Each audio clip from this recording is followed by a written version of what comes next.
This is a New England town, built because a guy once had the guts to say that your religion is your own business, and to do something about it. Not that that idea is new to the other 47 states, but here's where it started. And here's the guy, Roger Williams, who left the Puritan colony of Massachusetts and founded Providence, where Catholics, Jews, and Quakers, as well as Puritans, could be free. His church is a shrine here, and his fighting spirit has never died in this Yankee town, though it's grown up now, 28 stories up. The whole state of Rhode Island is hardly big enough to turn a 6x6 in, and the towns, Pawtucket, Woonsocket, Bristol, are small. But Providence is big. That smoke there may be from mills that made the cloth for your uniforms. Providence is capital of the state, and business center, too. Leave it to the Yankees to have trackless trolleys instead of buses. Electricity's 10 times cheaper than gas. These trolleys keep going all day, taking 3 shifts of workers to war plants like this. Rhode Island can't do the heavy jobs. Its plants are better at small parts, sub-assemblies. But don't let the size fool you. These women are making zippers for parachute cases. Small stuff? Ask the man who owns one. This plant switched from bread knives to bayonets for carbines. That's right, bayonets for carbines. Your gun is made in the big munitions plants, but here, you get the point.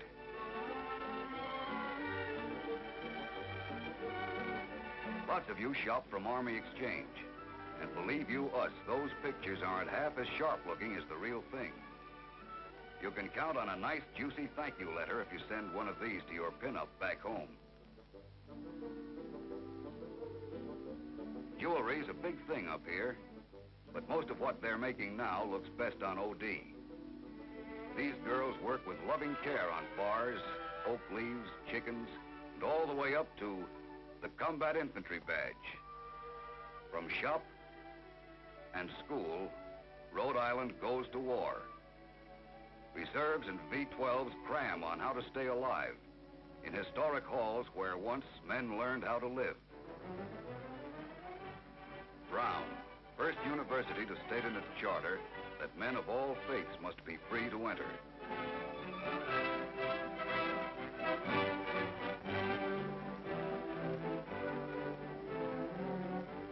But peacetime life isn't all gone. With parents out at war plants, kids all over the country have run wild. But not here. Boys' clubs are a Providence standby, and they've doubled their efforts now. Swimming meets, pet shows like this one, and especially sandlot baseball, which the cops set up, have more than held their own against Joe's pool room in the corner bar.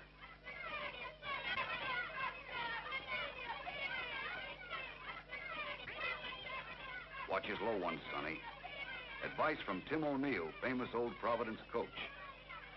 All kinds of kids learning to get to first base for themselves, carrying on the way Roger Williams hoped they would.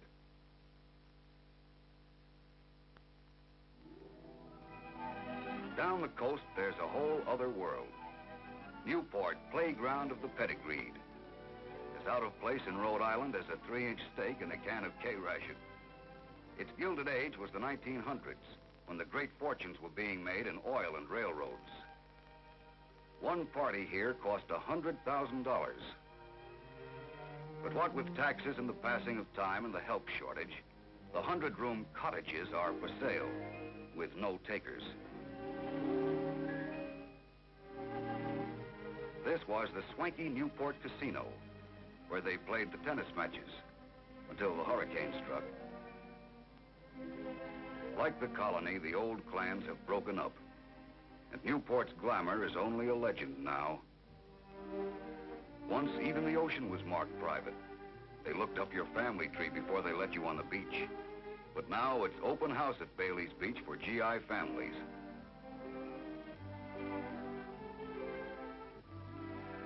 Newport's a Navy town.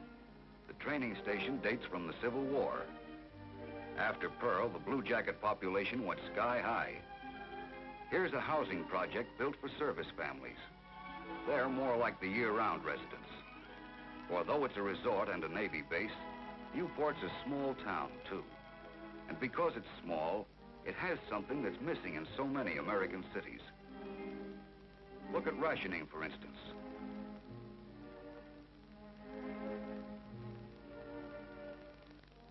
Maybe this man's been overcharged, or maybe he's wrong. Important thing is that here he can straighten it out across the table from his neighbors.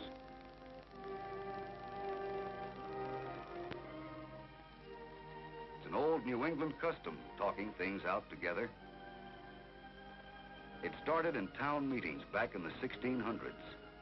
Here's a public bull session on how to bring new industry to the town, or whether to push local housing plans.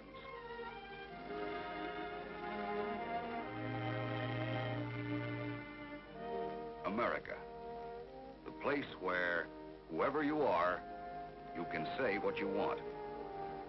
Sundays included.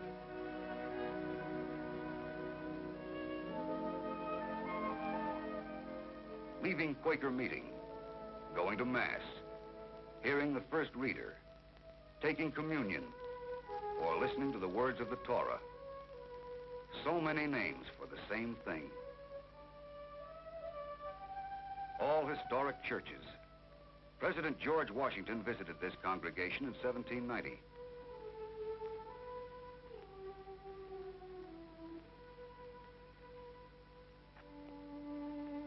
He attended services and sat in this pew.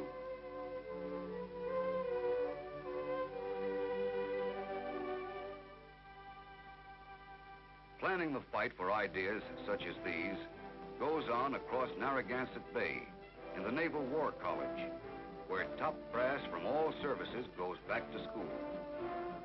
Here, four stripers and Army and Marine colonels dope things out with an admiral. Just in from combat, they study recent Pacific strategy working as a team, so that you and the men at this base can come home that much earlier.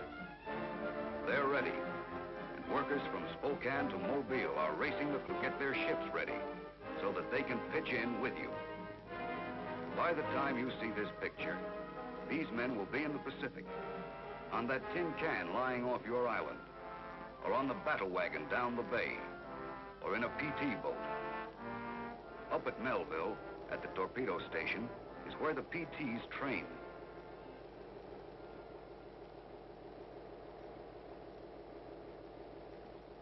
These are the slippery little boats that are keeping the Japs bottled up on the Palau Islands. They sniped at Jap battle wagons in the Surigao Strait.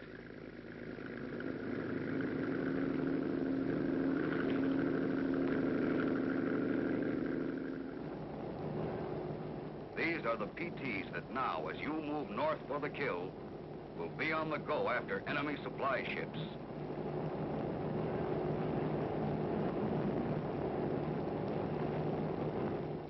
They're on their way from the little state that's doing so many big jobs, all labeled Destination Pacific.